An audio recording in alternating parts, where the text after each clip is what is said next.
they have come off of COVID, and I'm sure probably showed a little bit of rust last night. But we know we're gonna see. I really believe we're gonna see Michigan State at their best. There's been very few coaches to get their teams to play as well into February and March as Tom. I know he and his staff are going to have them ready. Obviously, they're a team that was ranked as high as I think fourth in the country to start the season. Um, they're extremely well coached. They're tough. They're tough-minded. They're talented, and they've got some older guys. So we expect a heck of a battle, much like every Big Ten game. But obviously, with Michigan State, they always present a physical element to how they play, and a mental and physical toughness. And quite honestly, we have struggled with that against them the last year or so. Okay, we'll start with Bill Landis. Hey, Chris, what does it take for someone like Musa to not play all of that much in a game, and then in the last 4 minutes you say, hey, go guard the hot hand, and he does it so well? I think Musa's identity, and I think that's just taken some time for him, but I think he understands that, when he is locked in, his impact can really can be significant on the defensive end. I think, Bill, the reality is I think what you're trying to stress for everybody is be ready when your number is called. And sometimes it takes some maturity and an understanding to be able to do that. Young players maybe can't always do that. So I give him credit for that. And I think that's, he's going to need to continue to be ready for whatever moment comes his way. He's been really effective in some of those moments this year. And then, he's had stretches where, coming back from COVID, I think he just is still trying to shake off some rust. He had that stretch where he's played well, then he came back and, was out for a little bit and then came back, and he's just been a little bit rusty. Keep in mind now, he didn't have a full summer of any type of skill, but we do need his ability to defend some of the better wings and guards. And obviously Lundy was a handful for us. So, Musa did a great job with that. And obviously you got another set of really talented wings coming in here on Sunday. And he and Justin both seem like guys who have just been in this program for multiple years and are starting to embrace sort of exactly what it is you need from them. And as you build this thing in a era where guys kind of leave at the drop of a hat if they're not getting what they want, what has it meant to have those two stick around for this long and to kind of develop the way they have? Well, they're great kids. Both kids are great kids. And you could even kind of throw Kyle Young into that, because Kyle didn't play a whole lot as a freshman, and yet he was a top 100 player. But he was playing behind Kada and JT and Caleb, and didn't play a whole lot. But he never once considered anything else other than just working and getting better. And those are it's in a lot of ways it's refreshing, and I'm not dismissing anybody that makes a decision otherwise. That's the reality of today's game, and it's part of it. And as I mentioned last time on the call, you always have those conversations at the end of the year. And if a guy feels like he wants to go start or play more minutes somewhere else, then you have those conversations. But I give those guys a lot of credit. I think Justin, Musa, Kyle, those guys that have been with us, even Dwayne, a guy who's been through the ups and downs of playing, not playing, your role growing through time and not maybe as early as you'd like. I do think that's the benefit of having guys just in your program who they either kind of choose to embrace that path or not. And everybody's path is different. You even look at EJ's last year. EJ would have loved to have played more consistent minutes as a freshman. He's worked and stepped into obviously a really big role now. But, I'm happy in a lot of ways for those guys, in particular, a guy like Justin, who has really been patient. And it's been, listen, no one as from the outside understands the amount of conversations that go in, one-on-one player coach, behind the scenes. And you just try to be honest and upfront and with how you see things. And that's all you can hope for, and hope that they embrace it. And those guys have. Thanks. Okay, next up, Adam Jardy. Just kind of building off of that, the ability to have, I guess, those conversations, those relationships with guys, and you talk about them like just sticking around as you continue to try to build what you're trying to build at Ohio State. This might be silly, but how vital is it that you have guys that resonates with them, and that you do have these guys that are in their third, fourth, CJ's in his fifth year, that you have guys that have been around, and you're not just turning it over every year. Yeah, no, it helps. I think as we've mentioned on this call before, the idea of roster management, if you ask any college basketball coach in Division I, certainly at the high major level, they will tell you it's the biggest challenge. And I think that's just the nature of where our game has been for the last 10 plus years. And it doesn't minimize, the fact that you're always going to add a transfer or two that's going to have an impact. There's some programs that have kind of loaded up with transfers and been effective doing it that way too.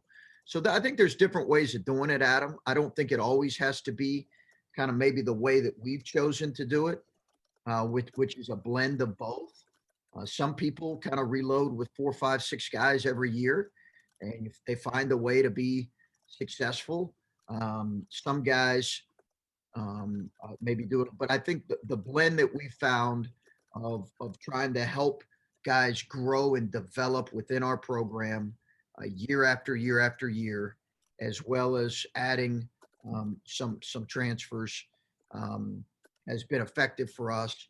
And I do think just the general stability that's provided by having those guys within your program, I believe is a positive thing and helpful, and will eventually lead maybe to our highest ceiling. But again, there are different ways of doing it. Is something like that, though, maybe especially important in a year like this with all the possible stops and starts and the crazy off season and everything? The fact that I think we've talked about this, but just that you don't have 6 freshmen on this roster, that like you do have some guys that have been through it. Does that contribute somewhat to the success that you guys have had? I think so. I think having the balance, I will say, I think that, the reality is during the COVID situation, there's no question that inexperienced teams probably have been affected more than experienced teams. How much is, more than normal is hard to gauge. Sometimes I think maybe there's a little bit too much made of that. But I've seen it with our own group. For example, Seth Towns has been able to practice and then not practice some. And it's affected his ability to defend the way we need him to defend in critical situations. And it's not all his fault. It's not his fault. Really, it's just the fact that his inability to be together and practice consistently has impacted that end. So I think it affects your offense and defensive cohesion for sure. But again, by this time, most teams have had ample time together.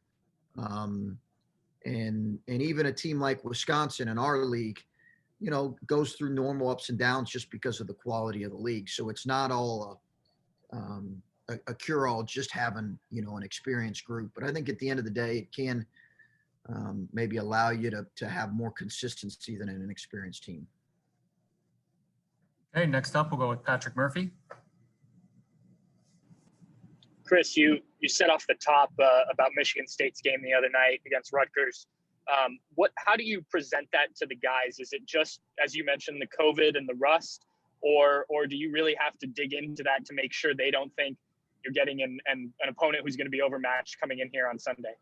Yeah, I don't, it's a valid question. I really think, Michigan State again was ranked 4th in the country at one point. They were preseason top 5. They beat us last year. They beat us, I believe, 3 times the year before. So you have a program. They know the caliber of players there. Rocket Watts is a phenomenal player. Aaron Henry's tremendous. Obviously, they're bringing Hauser. They're bringing him along with the transfer, but they've got great respect for, I think, the talent, obviously the coaching. They know they're a very good team. They won at Duke. They beat a Notre Dame team early in the year that we played, and they beat them handily. So I do think, it's a conversation we'll have, but it's not like I'm going to have to sell that, Patrick. I think they know the caliber of team that Michigan State is, and Michigan State's they're not going to struggle the whole year. They're not. They're too good. They're too well coached. They're too talented. There's no question in my mind. They'll be a tournament team. It's just a matter of, hopefully, we can play well, but I think our guys will have an understanding. We'll have that conversation with them, but I think they've got an understanding of how good this team is. Okay, next up, Tim Hall. Hey, Chris, I feel like you've shared this before, how much you admire Coach Izzo up there and what he's done. I'm just wondering what maybe you're willing to share as to, conversations you've had with him, or how you've watched them build that program, and pieces that you've taken for yourself that have helped you with your success.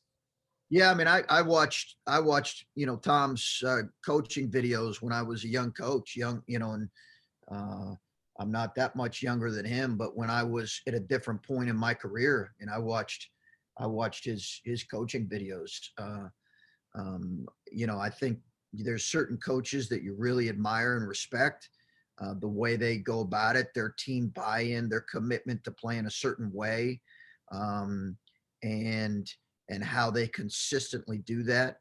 And really Tom's at the top of the list. It just so happens now we're in the same league and competing and recruiting against each other, but phenomenal amount of respect for him.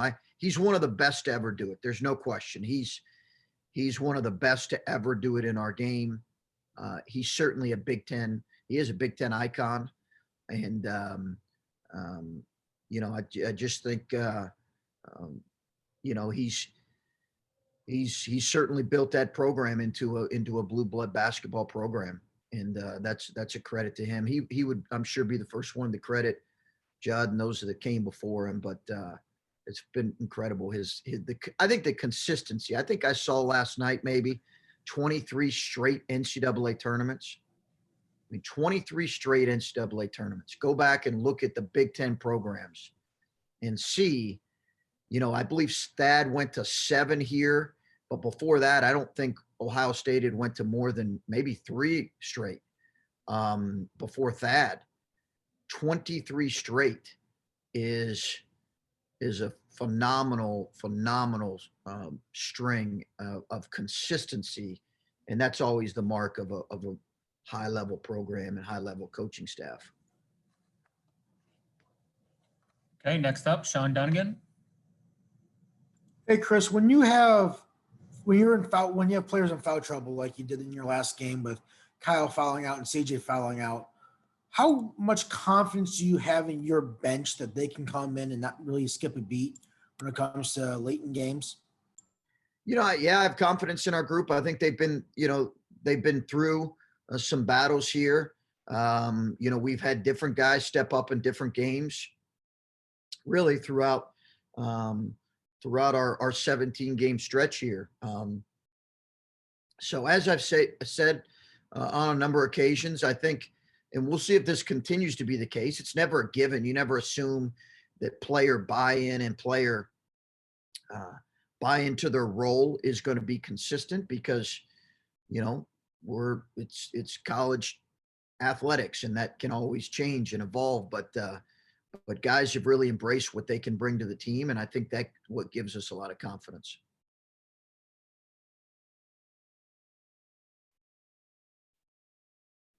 You're muted, Dan. Sorry about that. Jared, you're up. Jared Smalley. Hi, Chris, 2 for you. First of all, all turnovers are of different makes and models, right? So it's not like there's one solution when you have more turnovers than you would ordinarily like to see in a game. How do you go about addressing that in practice? Since they're all different and since it's individual players, how do you go about trying to fix that as best you can? Yeah, I think, Jared, the ones that we can control, and there were a number of them that we can control, and then there were some that just Penn State does what they do. They lead the league in turnover percentage on defense. But there were a number of them that we'll point out and talk about how we have to make better decisions than what we did, Jared. I think it's just a matter of pointing it out in film, and we got to be more committed to not making some of those careless plays. I think again we've got some we've got some guys in different roles, but bottom line is we just have to do a better job, and it begins with me.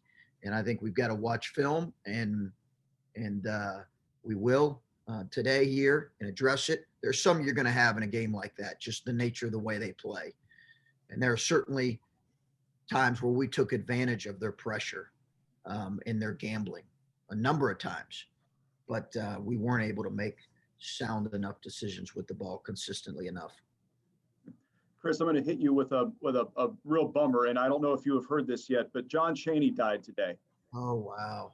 And I know he is an absolute institution in the sport, and I'm wondering if I'm sorry I hit you with this, but I literally just saw it online here. Did you ever cross paths with him? Any great John Chaney story? God, everybody seems to have just an incredible story about him as a character and a coach. What do you know about him? You ever run into him? Unfortunately, I never did, but he's one of the coaches. John Chaney's one of the coaches that I said I'd love to sit down and have a coffee or a beer with. He's one of those guys that was outside of maybe my generation of coaches that I would have loved to have picked his brain, and I do that a lot with guys that I respect. And he's one of those that I've had a chance in this to be able to sit next to a lot of coaches in recruiting or compete against a lot of coaches who are Hall of Famers and institutions, and he's one that our paths didn't cross enough. So, and condolences to his family, the basketball community, and those that have followed college basketball know the impact he made on Temple and on our game. Thank you. Okay, next up, Colin Haas-Hill. So I was going to ask about, turnovers but the other side of it is you guys aren't really a defense that has forced a ton of turnovers this season, but in an individual game, in an individual matchup, is there a thought as a coach to try to be more aggressive if the other team has turned it over a lot recently? I think we're going to play the way we play. I think some of that, Colin, is we haven't been active, and some of it is, a little bit how our defense is built. Our first couple of years here, we were good at turning teams over defensively, pretty good, and consistently pretty good. I think there's a give and take there, because if you're trying to turn people over occasionally, more than occasionally, you can give up and create offense for the other team. So I think there's a balance there with how you want to play. I think in general, we can be more active than what we're being right now, but we can't, it can't be at the, we can't create offense, but I think there's no question we can be more active than what we're being. I don't know that we're ever going to be moving to the upper half with the way our team is built defensively, but I think we can be better. Okay, next up, Stephen Hellwagon. Hey, Coach. Want to ask about Justice Suing. He started the season on a pretty good roll and then went through a little bit of a lull there. You get the sense that you guys leaning on him has kind of brought him out of his shell a little bit, that he's had to embrace this role as a ball handler and maybe taking a little bit more ownership of the situation. Just seems like he's more and more engaged perhaps than he was there during that 3 or 4 game stretch where he just kind of didn't seem to produce as much. Yeah, I think so. I think he's embraced that and enjoyed it. Steve, you'd have to ask him if that's kind of freed him up, or us needing him and relying on him has done something for him in his mindset. But yeah, I think Steve, he's just grown. He's grown. I think he's grown and adapted, and he'll continue to go through ups and downs. This league's hard league to consistently be good in. But I think the thing that strikes me about Justice is his willingness to learn and grow and continue to get better. And we've seen his versatility in his ball handling duties here. But I've been really pleased with him. I really reflect back, Steve, on, how are they from the start of Big Ten play as we progress. I don't really take into account, some of the non-conference games I do, but I think more than anything, we're seeing how he's progressing from one Big Ten game to the next. Yep. Other thing, there's a lot of sentiment out there about conference tournaments right now, whether the risk is worth the reward and perhaps putting your team in peril of getting some positives and even missing the NCAA tournament. Is there some behind the scenes discussion with the Big Ten coaches about, do we really want to have this thing at the end and not get our 10 teams into the NCAA? Or what's your thought here about a month out as you look at it? Is it worthwhile? And I know the conference has TV obligations and everything they want to monetize, but I don't know, what's your thought in taking all that into consideration? Yeah, I think that's it. We're going to take it all into consideration. I think the plan right now is to play, Steve, and everybody in our I think every coach would be in agreement with that. But depending on the virus and depending on where different teams are, I don't think anybody a month and a half from the NCAA tournament, or very few teams are a lock to be NCAA tournament teams. So I think the reality is as we get closer, depending on the virus and the health of each teams, could it change?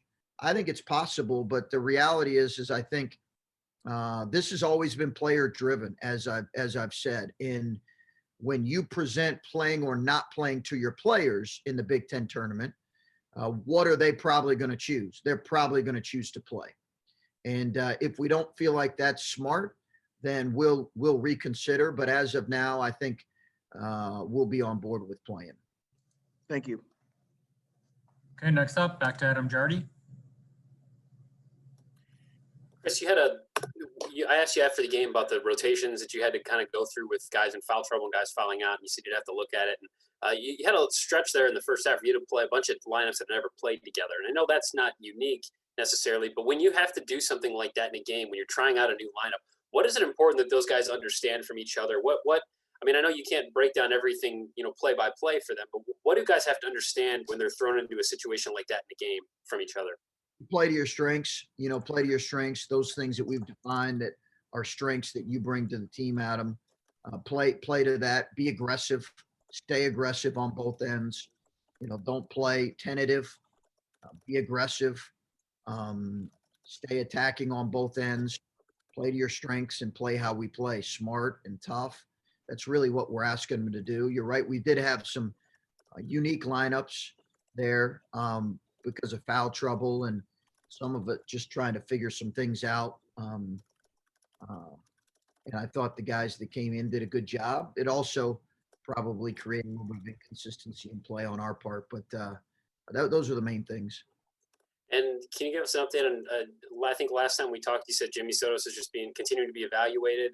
Where is he in that evaluation process? And I mean, is he getting any closer to a situation where you start to wonder if he'll play this season? He's making progress.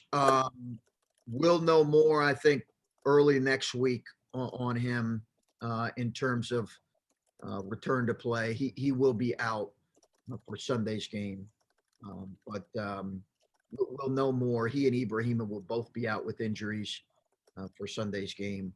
But, he's making progress. He's doing rehab every day. I think, again, the decision will ultimately come down to, what's the next step? Is it return or is he going to need some type of surgery?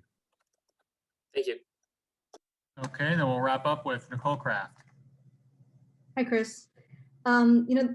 Not only have there been quite a few games, but they've been pretty emotional games in the recent past. And February is a weird time. Academically, there's a lot of pressure put on students, and there's going to be a lot more games, and the pressure is even greater from a tournament standpoint. So I'm curious kind of what your feelings are about keeping them motivated, especially with the added burden of the COVID pressures, and how do you kind of keep them focused in a meaningful way when fatigue mentally and physically really starts to set in? Yeah, I think that's a question, Nicole, that all of us as coaches have really, it's weighed on us heavily. I think it's weighed on everybody during this time. Um, and I think there's no question that this season has been, it's been incredibly rewarding because of the people that we get to coach. This group has been incredibly rewarding to coach. And it's not just because we're 13-4 and,